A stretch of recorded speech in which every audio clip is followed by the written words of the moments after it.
In the studio with me is Mr. Alexander Boedu Sefa, AG, Director, Department of Children, of the Ministry at the Ministry of Gender, Children, and Social Protection.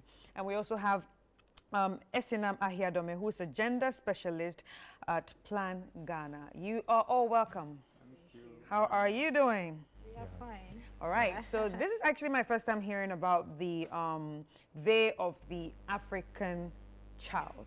I know about Children's Day, but not Day of the African Child. So what is the Day of the African Child? Yes, it's a day that is celebrated on every 16th of June. Right. And the day was instituted by the heads of state of the then OAU, the Organization of African Unity, now AU. And it was instituted on 1991 to commemorate the brave actions that hundreds of children who died in Soweto, South Africa, undertook. These children were fighting for their rights. They were not satisfied with the quality of education at that time. They also wanted to be taught in their own languages. And as a result, hundreds of them lost their life. So on every 16th June, we celebrate this day to commemorate the brave actions that these children took. Right. So, Esinam, how important is the Day of the African Child to us as Ghanaians? All right. So just to add to what my colleague said, it's a day that we highlight some of the key challenges that children face, be it their rights abuses, be it educational challenges, be it security challenges, among others. And to us, it's a day also set aside to advocate for some of the laws that we have set aside for them.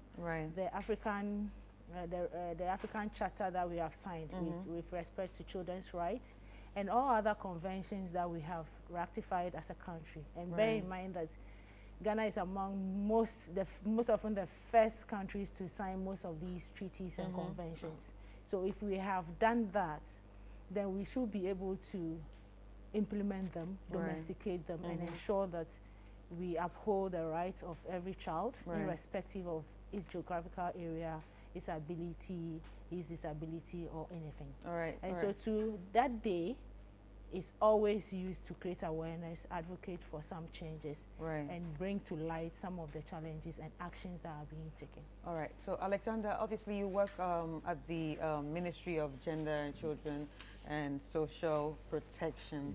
So what are some of the policies that are out there to protect children's rights? Yeah, we have Child and Family Welfare Policy, Justice for Children Policy, and Early Child Care and Development Policy. Yes, these are the policies that are at the moment in place to protect children. They are being implemented. So if they're being implemented, how are we sure that it's being implemented all around? Like, you know, we're in Accra.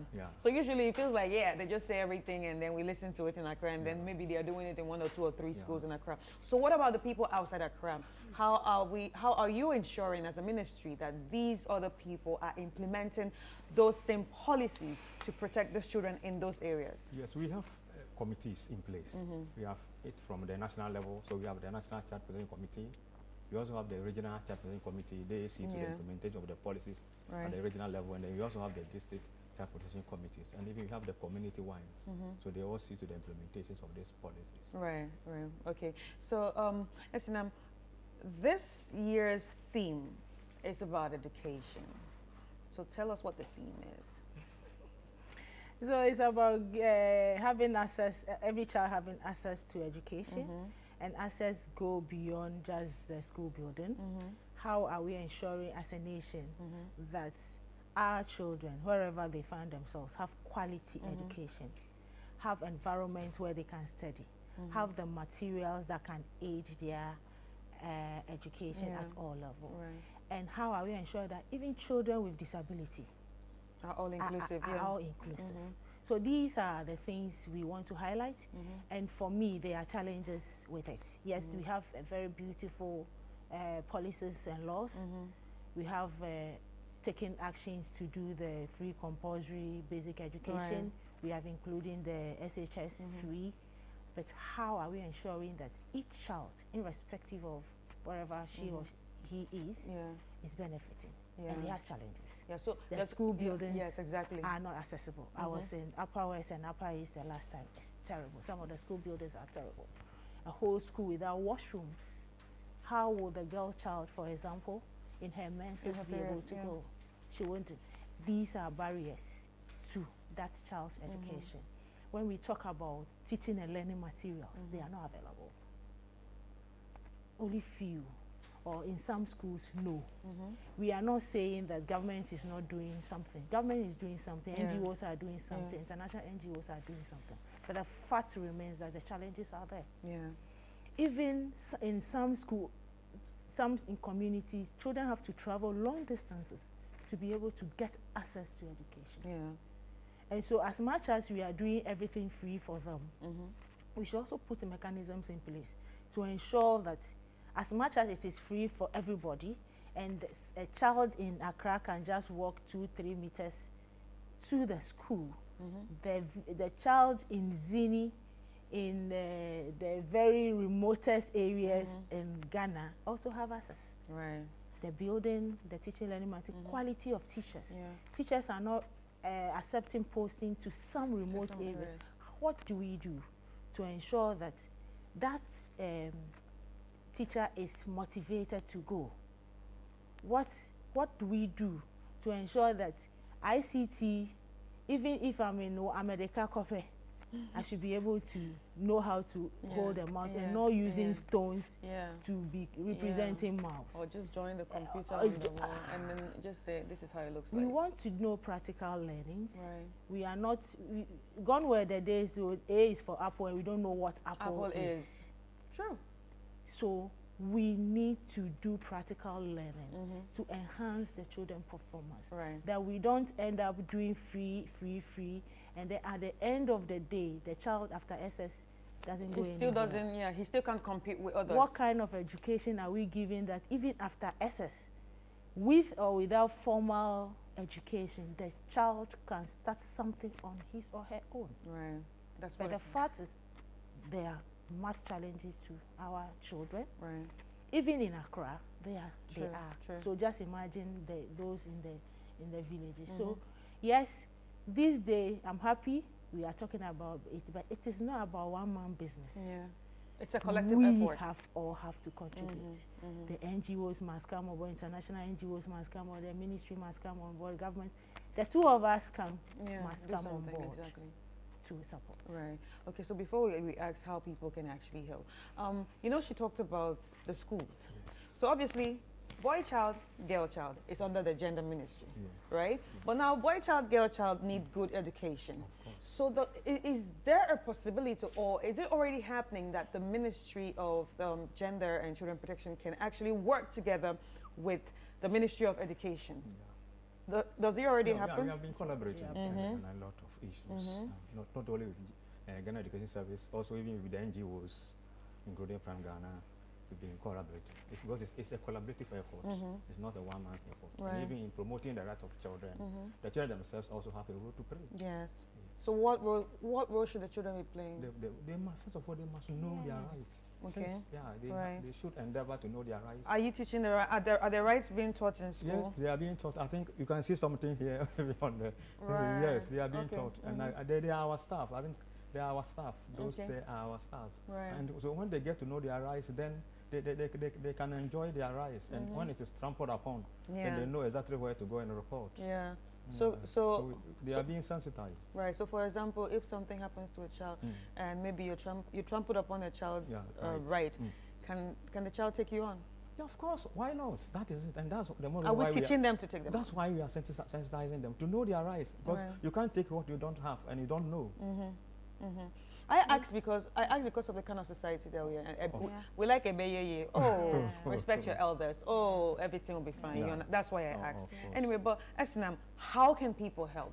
Because you said it's not a one person's effort. It's not just about the ministries, but it's about a collective effort of everybody. Yes. So there are people watching out right now. I'm sure they're thinking, how can we help? Individually, we can do a lot. Okay. We can advocate as an individual. You can create awareness on the importance of education. The media here can create platforms like this for people to talk about it. We can reach out to the children themselves. He talked about the rights of the child. Yes, perfect. How are we ensuring that that child also knows his or her responsibility? Because rights goes with responsibility. So if we are preaching the right, then we should be able to tell them their responsibility, that if we are able to give you free education, we give you the facility, you as the individual, the child, must learn. Right. That is your responsibility. That's your responsibility. So every right goes with responsibility. So yes, we are talking about education. We should also empower that child to be responsible, to learn. When they give them the teaching materials, you should be able to handle it well. Right. And so individually, we can also contribute to providing the teaching learning materials to the schools. Right. We can support to build some of the schools, the dilapidated schools. We can, as individual, also engage government to see how technically we can support. We can volunteer as teachers to go in and support. Government should also put in place mechanism to motivate teachers to be able to go to the remotest areas. To help. We need to build capacity of these teachers. So individually, organizational-wise, we can support in diverse ways. It could be financial, it could be technical, it could be even your moral support. The children in the rural areas, who are their role models? Sure. Can't we bus ourselves one day and move to the remotest area to go and tell them how we went through it? Nobody, I'm sure most of us, the two of us, may not have it as silver platter. We went through hell. Some child somewhere need that encouragement to say that motivation. That we were also in one village somewhere one day, then we made it. We walked barefooted and we made it. You can make it. That child need that encouragement. That child may not need maybe money. Yes, money could be one, but that might not be her immediate or his immediate priority. Encouragement. Right. So individually we can. Okay. As I said, you can become a role model somebody. You can take on board somebody to say that I am adopting this child. Make sure you make it to the top. All right. So Alexander, lastly, has there been any success story when it comes to this initiative of what we are talking about? Yes, of course. We mentioned the free compulsory basic education. We've also mentioned the free SHS. This has improved enrollment. It also improved access. Now many people are in SHS. Some are even at the tertiary level. They couldn't have been there had it not been because of these good initiatives. Right. Anyway, thank you so much. It was really nice talking to you. But in case people want to reach out, is there any way they can reach out to help out? Yeah, so for us in Plan, you know, international NGOs that advocate for children. And so for us, you can reach out, you go to our website. You can also reach out to our lines, individual or office lines to support. I'm sure Ministry of Gender also equally have some lines that they can give out. So please, not necessarily going to our offices. Please identify people in those remote communities, the poorest among the poor, the children with disability. Reach out to any angle. It could be the district level. You could go to the villages and contribute your quota to make sure that that child there. I always say that if you think it's not your matter, that child grows up, become an armed robber and robs you. It comes to rape your daughter. It comes to do all other things.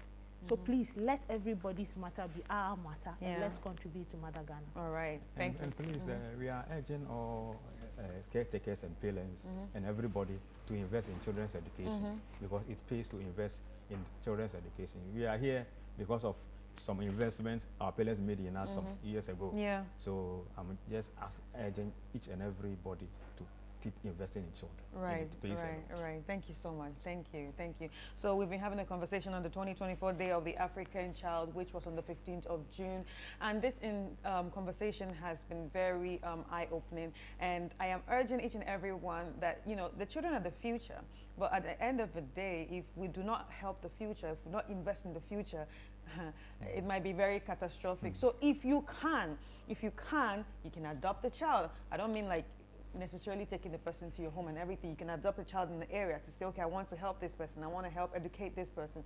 There are people with disabilities. People need books. People need better conditions in schools. So if you can in any way to help children when it comes to their education, please do. Please be part of it, and let's make history together and make the world a better place.